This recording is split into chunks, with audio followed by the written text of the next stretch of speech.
Speaking of grandma, yesterday, John, I had the most weird experience. So, you know how when they say your ear buzzes for no reason, it's usually because someone's trying to contact you?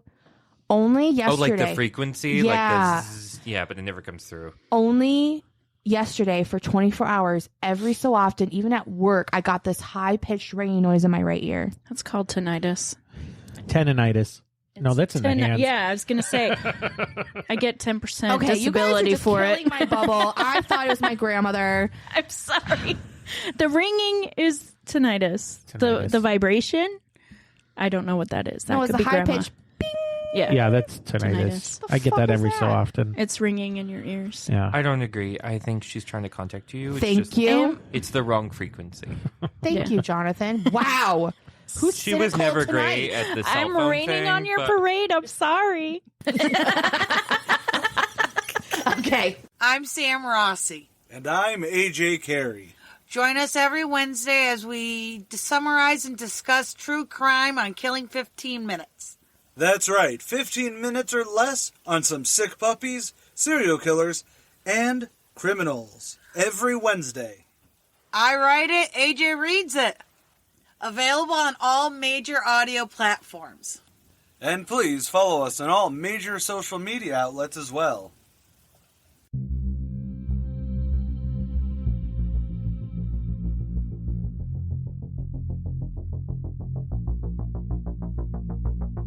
Welcome to Wicked Wanderings, where we explore the mysterious and the macabre. Hi, I'm Jess. And I'm Hannah. Join us as we delve into true crime, paranormal encounters, and all things spooky. So grab your flashlight and get ready to wander into the darkness with us. This is Wicked Wanderings.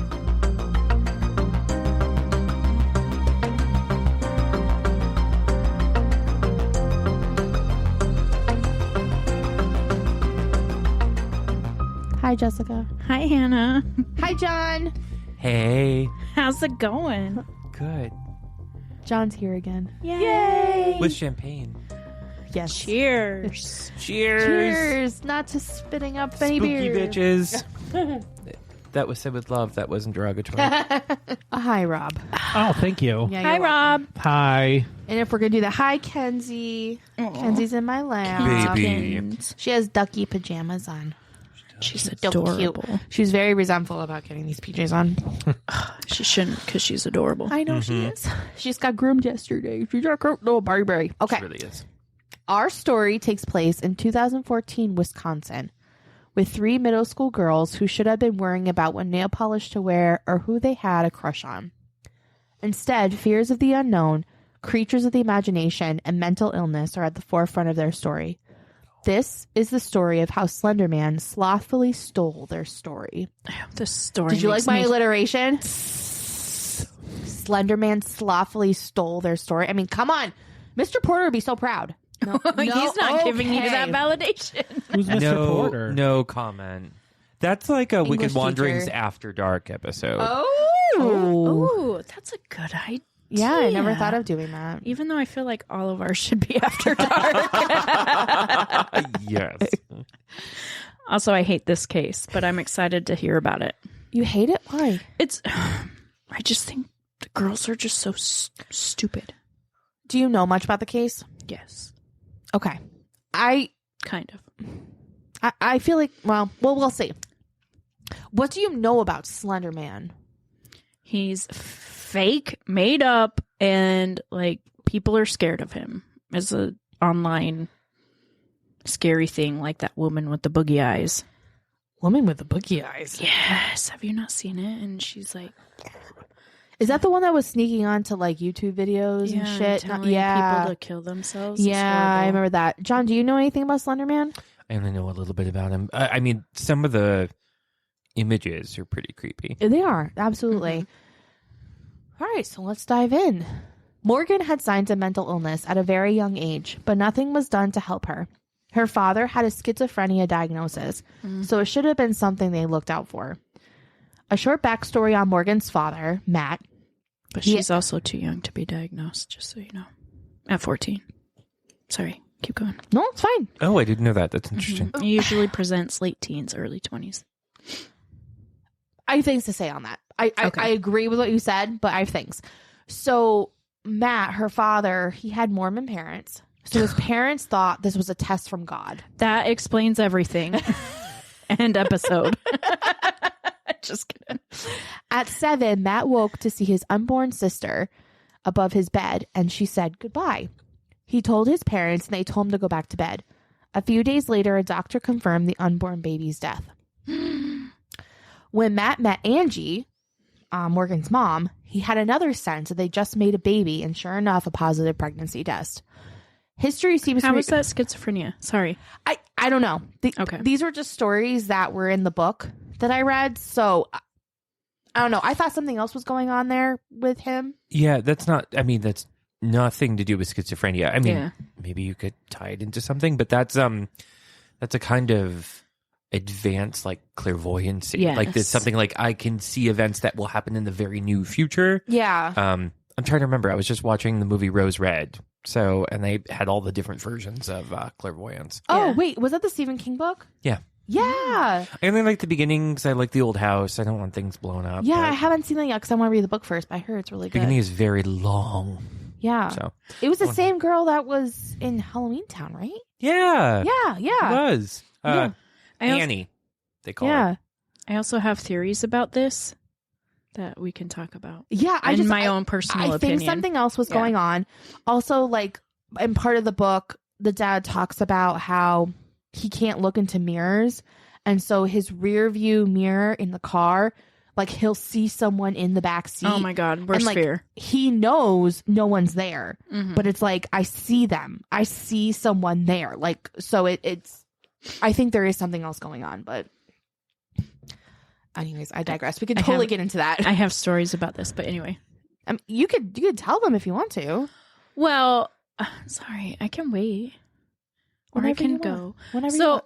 I obviously, that I believe in people that have abilities. Yeah, absolutely. And so I've worked with a couple of kids that have been very young, under the age of like 12, that are suspected with schizophrenia. Mm-hmm.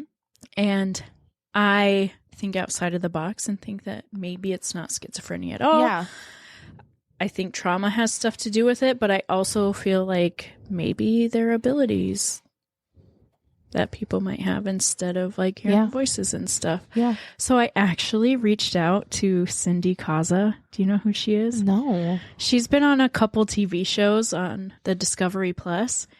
And she's been on Hosier Files, and she took over for Amy on Dead Files. And because I've watched this TV show called Psychic Kids or something, where mediums have come and kind of mentored younger kids with abilities. Mm-hmm. And I've seen on that show, they said that they were struggling with their mental health and misdiagnosed as schizophrenia when in fact they did have abilities. And so the older mediums came on and helped them hone in on those. But anyway, sorry to steal your episode. No, you're not stealing at all. As I was reading this book, which, by the way, I was reading Slender Man by Kathleen Hale, which actually has been very interesting and very well written, but there was something else going on with her dad, but she was just trying to give a backstory and maybe why Morgan is the way that she was or is. So as I was saying, like, history seems repeating itself with Morgan. At 3 years old, she ran into her parents' bedroom and said her room was haunted. She was getting bit, hugged, and her hair pulled by ghosts. The response was to go back to bed. Morgan made a friend named Bella. And Bella became a safe person for Morgan. Morgan told her about the voices she would hear, and Bella would say she heard them too. She didn't really hear them, but she was trying to make like her friend more comfortable. Oh, so this was a real friend. Yes. I was assuming it was an imaginary friend or a ghost friend. I was going to say. and Morgan had friends that no one else could see that Bella would interact with as well, just to make Morgan more comfortable. Just Bella seemed to be that type of person that was just friend. Yeah. She just tried to be there for Morgan. And the other person I'm going to talk about is Anissa, and she was a girl from a broken home. She was a child that never dealt with her emotions in a healthy way. She craved to belong somewhere and be accepted by people. Minecraft, which was a game of choice for Anissa, and while playing it, an ad popped up for creepypasta.com. Yeah. I've heard of creamy pasta. Creepy? Not creamy. Both. Creamy pasta is probably for recipes. Awkward. Fettuccine Alfredo. Yum. Which essentially was a site for youth to post horror stories. I'd never heard of it. No? No. Yeah, I know about it. Yeah, I've heard about it. I didn't know anything. I was like, oh, this is interesting. So Anissa got sucked into this world where she met Slender Man. And I'm going to read to you a description of Slender Man, which I thought was very interesting. And here, Wanderers, is where Hannah quotes. And I quote, "The Slender Man is a being, male in appearance, who looks like a man with extremely long, slender arms and legs. He also appears to have 4 to 8 long, black tentacles that protrude from his back. Though different photographs and enthusiasts disagree on this fact, and therefore it is theorized he can contract these tentacles at will. He is described as wearing a black suit strikingly similar to the visage of the notorious Men in Black, and as the name suggests, appears very thin and able to stretch his limbs and torso to inhuman lengths in order to induce fear and ensnare his prey. Once his arms are outstretched, his victims are put into something of hypnotized state where they are utterly helpless to stop themselves from walking into them. It is often thought as well that he enjoys stalking people who become overly paranoid about his existence, purposely giving them glimpses of himself in order to further frighten them." Do you believe that he's real? No. Okay. I just wanted to make sure. Bigfoot's real. I don't think Slender Man's real. With Anissa's parents' divorce, she spent some time with her dad, a few days with her mom, and then back to dad. She was living out of a travel bag, making sure she had everything for school. To top it all off, she changed schools and ended up at the same school with Morgan and Bella. So this is a kid with a lot of instability and unsettled and not having like anywhere to be grounded. Right. And then later on in the story, it talks about how her dad went to like go pick up her half siblings. Like she never really felt like noticed. And she always felt like she had to make everyone else comfortable. So like no one was looking out for her. At least that's how the book makes it feel. Morgan and Anissa were living in the same condo complex and had the same bus stop. They shared their love of horror and urban legends. Bella did not fit into this mix. She saw Anissa as a mean person who said bad words. One time, Anissa threw a bag at Bella and said, "Hold it, bitch." What the fuck? Yeah, so Bella didn't really fit in to Morgan and Anissa's relationship, because Morgan and Anissa would email late at night back and forth. One time it was over girls they did not like, and they discussed killing them. Oh, girl. At 14? 13? Middle school. They were like 12. 12? Yeah. Soon enough, Anissa showed Morgan creepypasta.com. Morgan started to explore and found Slender Man. She had seen him before. This was the creature she called It, who had been haunting her since she was young. Oh, shit. Yeah. So she bonded over this guy. Creepypasta.com became a bonding agent to Morgan and Anissa. It was their morning ritual on the bus to talk about the stories they read and which ones they liked and disliked. Morgan tried getting Bella involved to keep their friendship alive, but Bella wanted nothing to do with it. Morgan felt her drifting away, and so she asked Bella if she really heard the voices and saw her friends that no one else could see. Bella, hoping this would knock some sense into her, said, "No, I don't." Morgan was heartbroken. Anissa and Morgan began seeing Slender Man in the woods on their way to school and talk about running to Slender Mansion, which is where he lived. During the interviews... The land of make-believe. Yeah, pretty much.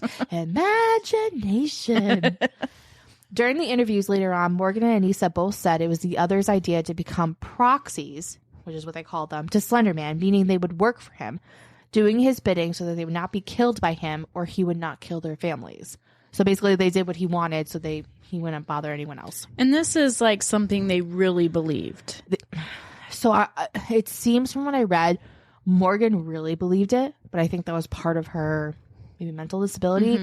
And Anissa was just so happy to belong and be involved in something that she just went along with it. Yeah. Oh, perfect storm. Yeah. Morgan said that she had to kill someone she loved, and besides her family, that was Bella. So they started planning. Oh my God. Morgan was becoming obsessed and taking books out of the library about crime. She took a mallet from her house and brought it to school.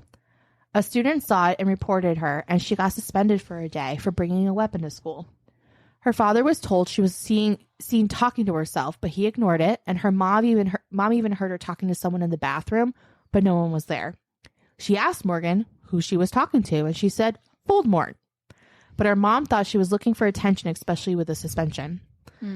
My question is, you know your husband has schizophrenia, so why aren't we ruling that out? And I know you brought up, Jess, about the ages, but like, how are you not thinking like maybe there's something going on with our daughter? Well, especially schizophrenia is something that runs in families. So it would definitely be brought up if she were to be evaluated, even though they couldn't officially diagnose her. And the agency I work for actually does a consultation group of early psychosis, how to identify it. So I think it's discussed when they're younger, especially if they have family history, but it's not officially diagnosed till later. I just feel your little ones sometimes have imaginary friends. You know, that's how kids grow in a lot of ways. But if your 12-year-old is talking to Voldemort in the bathroom, like, how are you not like, concerned. There's something wrong here? Yeah. Did you have an imaginary friend, Hannah? Nope. I didn't either. Me neither. Did you, Jess? No. Rob, did you? I did not. Yeah. Also, with that being said, I have discovered recently that people with PTSD can also have hallucinations, auditory and visual. Stay with us. We'll be right back. A sincere expression of gratitude to our esteemed patrons: Lynn from Massachusetts, Heather from New Jersey, Chelsea from Utah, Courtney from Massachusetts, Amber from Idaho, and Stephanie from Massachusetts for their generous monthly contributions. Their support fuels the engine of our investigative endeavors here at Wicked Wanderings. You too can become a valued patron and unlock a realm of exclusive content by supporting our mission for as little as $3 a month. Your contribution sustains our commitment to delivering high-quality content. Visit wickedwanderingspodcast.com and click on the support tab to join the ranks of our dedicated patrons. Your investment not only keeps our podcast thriving, but also ensures that you are at the forefront of our intriguing discoveries with bonus content only available for those patron subscribers. Thank you for considering this opportunity to deepen your engagement with Wicked Wanderings. Your support is paramount in enabling us to continue our journey into the realms of mystery and true crime.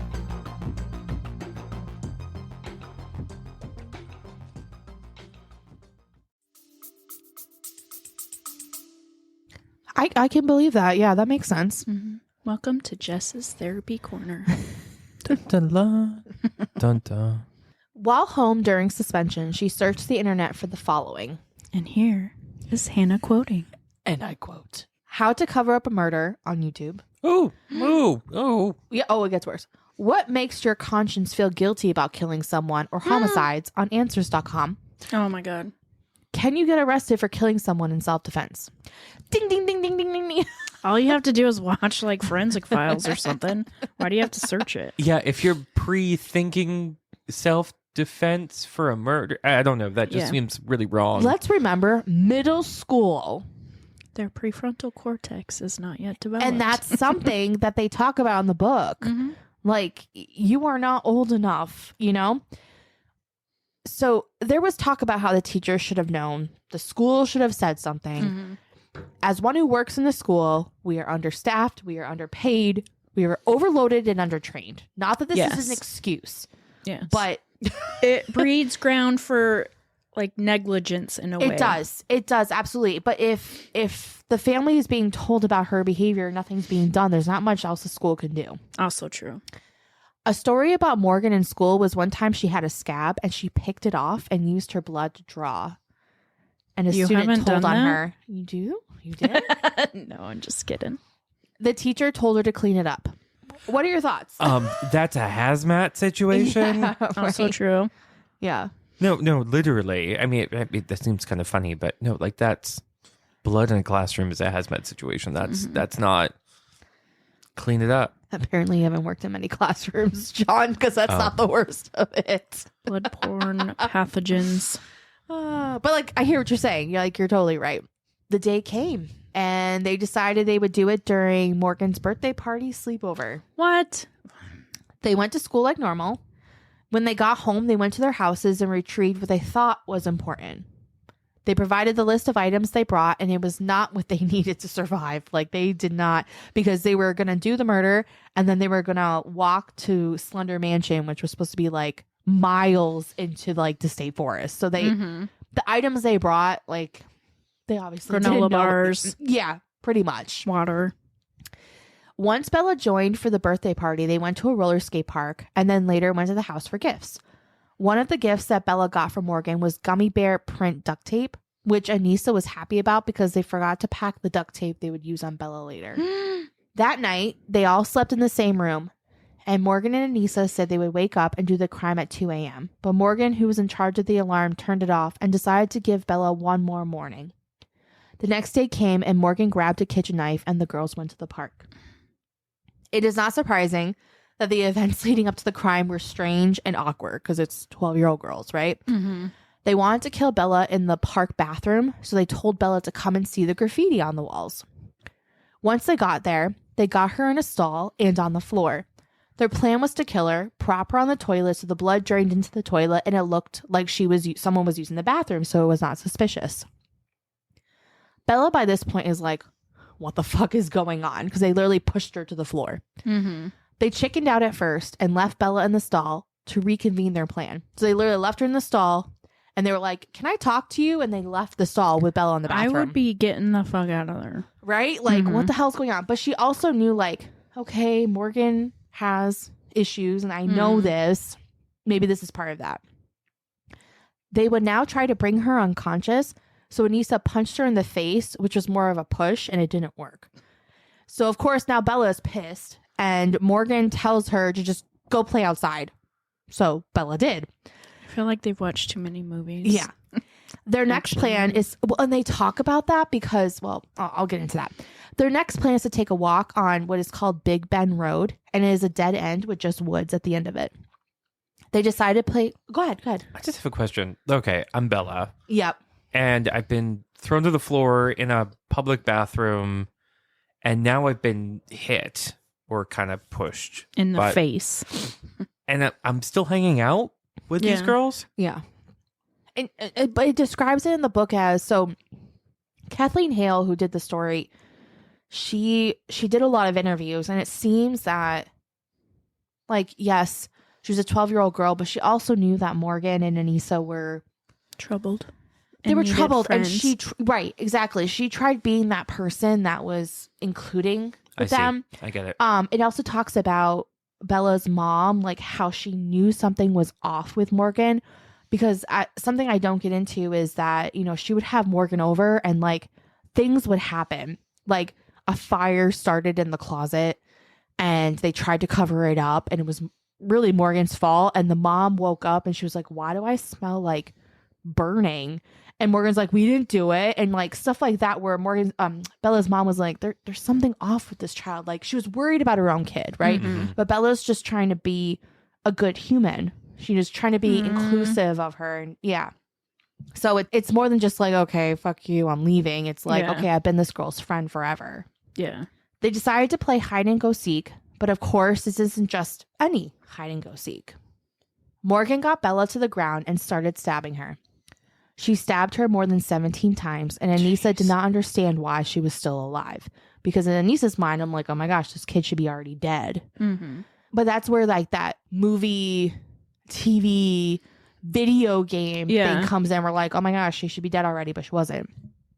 Bella was crying and trying to get to safety, saying she hated them and obviously wondering why they did it, why it happened. Morgan said she had to do it because someone from Creepypasta was stalking her. Bella did not believe her, which made Morgan more angry. Bella went to the ground and Morgan tried helping her because she was still her best friend. So she started, like, she had a leg wound, so she tried taking like a leaf and like covering her wound. The girls told Bella that they would go get help, and they left, which of course they weren't going to get help. They were running to Slender Mansion. Bella had somehow managed to get to the edge of the woods where she was found by a biker. She said, help me, I've been stabbed, and the biker called 911. At this point, Bella is in the hospital. Police are trying to get answers, and she has to go into surgery. Morgan and Anissa think she is dead, and they start their journey to Slender Mansion. They decide to summon Slender Man by carving a symbol with the same knife they stabbed Bella, putting their foreheads on the bark, and Morgan recited some poem. They claimed they kept seeing his black tendrils in the corners of their eyes, so they kept walking. They basically did some type of ritual in the woods. Woods and summonings never go well, Right? in my opinion. They walked nearly 10 miles and crossed a major highway. A woman called the police on them and gave their descriptions, which was matching the 2 missing girls. The girls were found in a ditch, and the police instructed them to come up. They looked like normal kids, scared and alone. Their parents were notified, and they were brought to the precinct. Interesting fact that in Wisconsin, it is legal for police to interrogate children without first offering their phone call. Oh, wow. And it is also legal to interrogate them without a parent or advocate unless they specifically ask for an attorney. Oh, that's not okay. But what kid knows how to do that? Yeah. So both girls were read their Miranda rights and they signed the paper. Oh, my God. Without adult, both signed it. Do they really understand their Miranda rights? Exactly. No. Like they're 12, 13 years old. I mean, I probably did just because I'm a nerd, but... The girls were interrogated. Anissa talked willingly, eager to talk about summer plans, but Morgan not so much. She was seen engaging in stereotypy, which apparently is a characteristic behavior of schizophrenia. Mm. I know in autism, it could be a sign of them trying to regulate themselves. So maybe that's what she was trying to do. Can you explain what that is? Yeah, I don't understand. Oh, stereotypy. Good point. Thank you, Jessica. So stereotypy is, it could be anything that kind of like a repetitive movement over and over again. Like the rocking back and forth. Oh, yeah. For her, it was like the constant moving of her hands. And the police officer, and to him, it's just because they have no training, which is something I am so big on for police and paramedics and all them to have training on individuals with mental disabilities. Like for me, I see it and I'm like, okay, they're trying to regulate themselves. They're stressed out. But to a police officer, like, oh, they're resisting arrest or they're amping up, they're crazy type thing. So yeah, she was just doing repetitive movements constantly back and forth. The girls told their stories in separate interrogation rooms. Morgan got frustrated because she knew the detective was asking the same questions over and over, but in different ways, which we know that cops do. She asked if he was doing it to see if her story changed, and he said he was just trying to get the story right. He asked after the bathroom incident that they had at the park, "What did you do?" And in frustration for telling the same details over and over, she said, quote, "Stab, stab, stab, stab, stab, stabby, stab, stab, stab, stab." Interesting. Because she was just pissed. She was Yeah. pissed off. So they were both charged in adult court with first-degree attempted intentional homicide. Anissa pleaded guilty to a lesser charge and was found by a jury to be not guilty by mental disease or defect. Morgan pleaded guilty to the first-degree charges, and in 2018, as part of her plea agreement, Morgan was convicted but found not guilty by reason of mental disease or defect. Anissa was sentenced up to 25 years in a mental institution. However, she was released in 2021 with the conditions of no contact with Bella until 2039 and an ankle monitor. Morgan was sentenced to up to 40 years in a mental institution. Wow. As of 2020, her sentence was upheld. So she's still there. Good. So Bella survived. Bella survived. Wow. That's good. I was confusing this with another story of where 2 girls actually killed another girl. It was, I think, 2 surgeries she had to say, and the doctor said that if the stab she had to her heart was like a hair closer, she would have been dead. Wow. But yeah, she had about 19 stab wounds Oh my God. across her body. I have so many feelings about this because I do too, girl. I'm glad you do. it's obvious these girls weren't mentally, I don't want to, not necessarily competent, but okay. Yeah. Like they had their share of issues. Yeah. And I imagine easily swayed by Absolutely. public social media sensations such as Slender Man and, you know, the in thing. I think what you said, the perfect storm, was just such right wording because for Morgan, these things were real to her. Oh, I'm sure. And Anissa, even though she didn't always feel like it was real enough because the relationship was a connection for her. Yeah. And I also wonder if Anissa was really aware of what Morgan was experiencing. Yeah. If that would have played out differently. Yeah. Like had she known that she sees, you know. things. When I read the ABC News article after the book, to find out that she had been released, she basically said, like, I don't think the mental institution can do anything more for me. I realized what I did, and I just want to get on with my life. So, yeah. That's why, middle school, high school is just a little blip on the line that is your life, and things get better in some cases. Oh, that breaks my heart for all of them. All of them. I know. I totally agree. It was a really sad story. But thank you, Wanderers, for coming on this journey with us. Thank you, Hannah.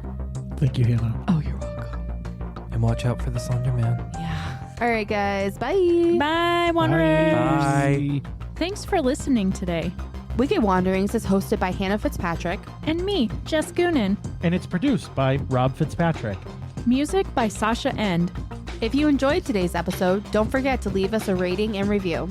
And be sure to follow us on all our socials. You can find the links down in the show notes. And if you're looking for some Wicked Cozy t-shirts or hoodies, head over to our merch store. Thank you for being a part of the Wicked Wanderings community. We appreciate each and every one of you. Stay curious, keep exploring, and always remember to keep on wandering.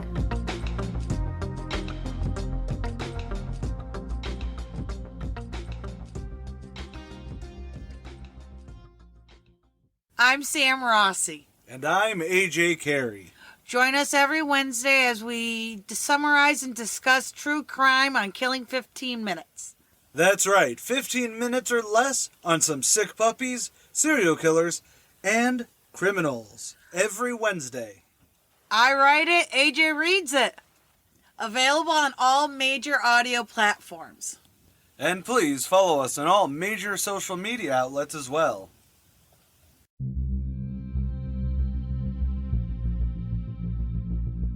Get ready to rock your style with Wicked Wanderings. Introducing our brand new merch. Cozy up in our Wicked hoodies. Or flaunt your vibe in our sweet-ass t-shirt. Join the Wicked Wanderings crew, explore the mysterious, and head to our merch store now. The link is in the show notes below.